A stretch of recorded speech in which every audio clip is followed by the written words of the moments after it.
Percentage war Chiranjeevi వద్దకు చేరిన థియేటర్ల పంచాయతీ పెద్ది రిలీజ్ పై ఉత్కంఠ.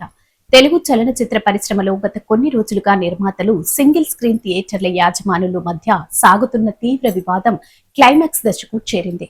పర్సంటేజ్ సిస్టమ్ కలెక్షన్లలో వాటా వివాదం రోజురోజుకు ముదురుతూ ఉండటంతో ఇండస్ట్రీలో పెద్ద దిక్కుగా వ్యవహరించే మెగాస్టార్ చిరంజీవి ఈ సంక్షోభాన్ని పరిష్కరించడానికి స్వయంగా రంగంలోకి దిగారు. తెలంగాణ ఎగ్జిబిటర్ల అసోసియేషన్ ప్రతినిధులు మెగాస్టార్ తో ఆయన నివాసంలో ప్రత్యేకంగా భేటీ కానుండటం ఇప్పుడు ఫిలిం నగర్ లో అత్యంత ప్రాధాన్యత సంతరించుకుంది.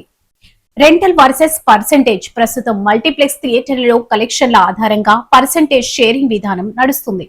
కానీ సింగిల్ స్క్రీన్ థియేటర్లకు మాత్రం నిర్మాతలు పాత అద్దె ఫిక్స్డ్ రెంటల్ పద్ధతినే కొనసాగిస్తున్నారు. దీనిపై ఎగ్జిబిటర్లు తీవ్ర అభ్యంతరం వ్యక్తం చేస్తున్నారు.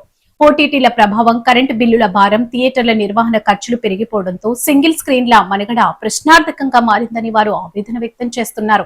సినిమా ఫలితంతో సంబంధం లేకుండా భారీ అద్దెలు కట్టాల్సి రావడం వల్ల తాము అప్పుల పాలవుతున్నామని, దేశవ్యాప్తంగా అన్ని రాష్ట్రాల్లో ఉన్నట్లే ఇక్కడ కూడా రెవెన్యూ షేరింగ్ పద్ధతిని తీసుకురావాలని ఎగ్జిబిటర్లు భీష్మించుకు కూర్చున్నారు.